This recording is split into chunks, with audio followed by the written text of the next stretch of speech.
King Charles and Queen Camilla will resume a full schedule of royal tours next year as Charles found the visits to Australia and Samoa the perfect tonic to his ongoing cancer treatment. A senior palace official said the king has genuinely loved the 9-day tour and thrived on the busy program of engagements. They added that it has lifted his spirits, his mood, and his recovery. In that sense, the tour, despite its demands, has been the perfect tonic. Charles paused his cancer treatment for his first long-haul trip since his diagnosis in February, and will resume his course upon his return to the UK early next week. Welcome to Royal Insights. Please don't forget to subscribe and click the notifications bell, so you don't miss any updates about the British royal family. The location of the spring and autumn schedules has not been confirmed, as that decision will be made by the Foreign Office. The tour will need to be approved by the Foreign Secretary, Prime Minister, and the King's doctors, but the plan is in motion is a reassuring step in Charles's cancer recovery. The senior palace official said, "We're now working on a pretty normal-looking full overseas tour program for next year,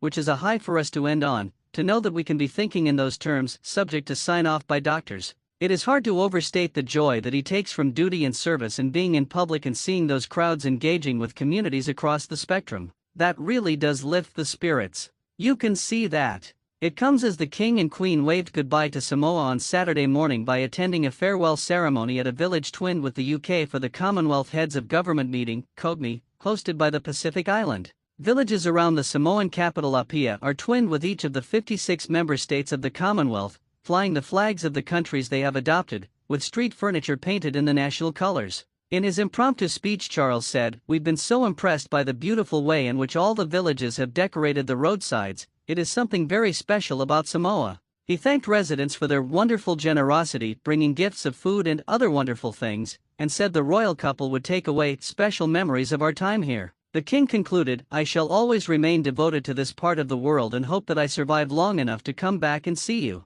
Their Majesties arrived at the village in the middle of a downpour, which drenched villagers and elders gathered for the ceremony. The king was honored with the chiefly title of Tuegao Tumua by the village's high chief, as he and Camilla were presented with sacred kava in coconut shells with straws. "May God bless this kava," Charles said as he lifted the cup and drank. The chief told His Majesty, "Your papa, Prince Philip, was here, so thank you for making the time. Your royal visit has lifted our house." The wet weather continued as they made their way to the airport and sheltered under umbrellas as they boarded their plane home, ending their tour in the same weather conditions as their arrival at a rain-drenched Sydney. Camilla went ahead of her husband, who chatted to dignitaries for a few minutes before joining his wife at the top of the steps, and they both waved goodbye to the Pacific nation. A new official portrait of their Majesties was released on the royal family's social channels on Saturday night to mark their state visit to Samoa, taken by giddy royal photographer Chris Jackson on a beach on Friday morning. Accompanying the new pictures, the King and Queen said, "As our visits to Australia and Samoa come to a close, my wife and I would like to thank both nations for the warmest of welcomes and for the countless fond memories we will carry in our hearts for many years to come.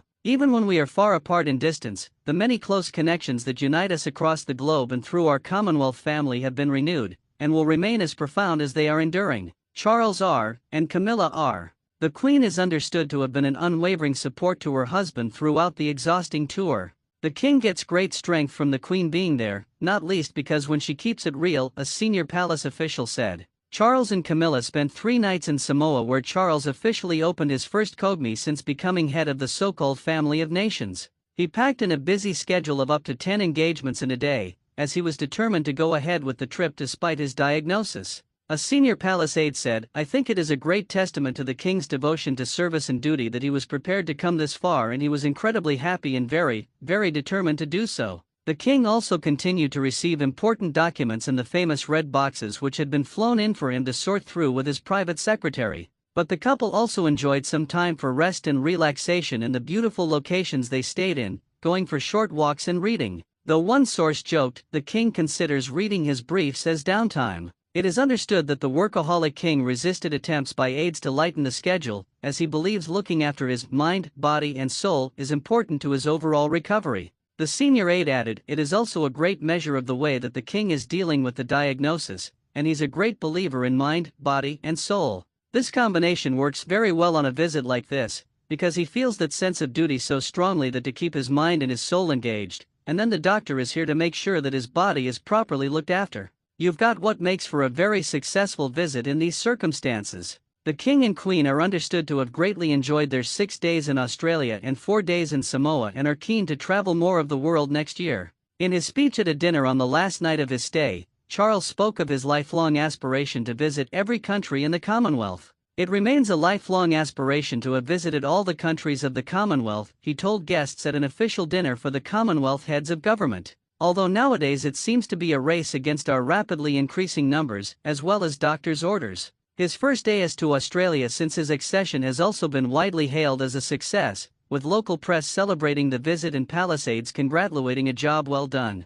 Charles made sure he was addressing potential issues and topics head-on, with the senior Palisade adding, "It's very easy to run away from some of these issues, but the King isn't one for doing that. He is always someone who wants to understand before he says anything. He's a listener more than he's a talker." The King is keen to leave a legacy from each of his tours, which is why he launched the King's Commonwealth Fellowship Program in Samoa on Thursday. It will offer fellowships to mid-career professionals, undergraduate scholarships, and PhDs, to candidates based in small island developing states, SIDS. It has been inspired by His Majesty's life's work to create opportunity and to tackle contemporary challenges including climate change and inequality. The idea of these tours always is to leave a trace behind, a senior palace official said. And that was why the King was very keen that those legacy projects should be launched while we were here. As the palace gears up for spring and autumn tours next year, we can expect more legacy projects to be announced as the King aims to build on his 4 Cs: climate, community, culture, and Commonwealth.